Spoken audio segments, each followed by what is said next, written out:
Ердөө 6-аас 8 минутын дотор бэлэн болох рапоки хийж эзэсгэе. Би өнөөдөр халууны хотын төрлийг нь өөрийнхөө идэвх туртай орцуудаар баяжуулж эзэн байгаа. Нөгөө чистэ төрлийн харин энгийнээр эзэн. Гэхдээ ингээд аваад явчихаар их амраа.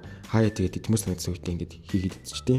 За ингээд миний баяжуулсан өнөөдрийн орцууд маань бас харагдаж байна. За тэгээ орцуудаа сайн харуулад өгөөрэй гэдэгтэй шүү. Би орцуудаа харуулад яг яаж хийсэн дараалал харуулж байгаа шүү. Хэрэглэх цаавар нэрэ хойдолтой ингээд байдаг. Уутан дотроо дог, гомон хуурай амтлагч ингээ байдаг. За дурын багтахаар ийм хариулын тавг савнда дог хуурай амтлагчаа хийгээд дээрэс нь 500 мл ус хийж өгөөд буслаад өгнө. За буслахаар нь гомгоо хийж өгөөд өөрийнхөө идэхийг хүссэн орцууд хийж өгөөд илүү баяжуулаад идэж болно. Би өнөөдөр халууны хотын төрөлтөөр нь зайц, үдээн, өндөг ингээд хийгээд идсэн байгаа. Нэрээ усаа ингээд зааврынхаа дагуу 500 г ус хийгээд идэх юм бол маш гоё юм өтгөн гоё соус гарч ирдэг шүү.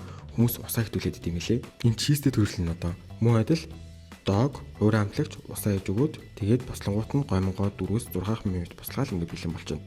Ингээл бэлэн болчлоо. Одоо хэдүүлээ. Робокиго хамтдаа энэ соус нь бүр ямар юм.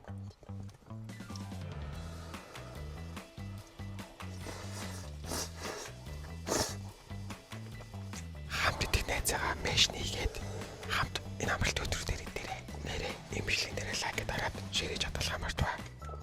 Энэ хүртэл бичлэгтэй минь цугсан баярлалаа. Илүү их үзэх хүсвэл намайг фоллоу штаарай.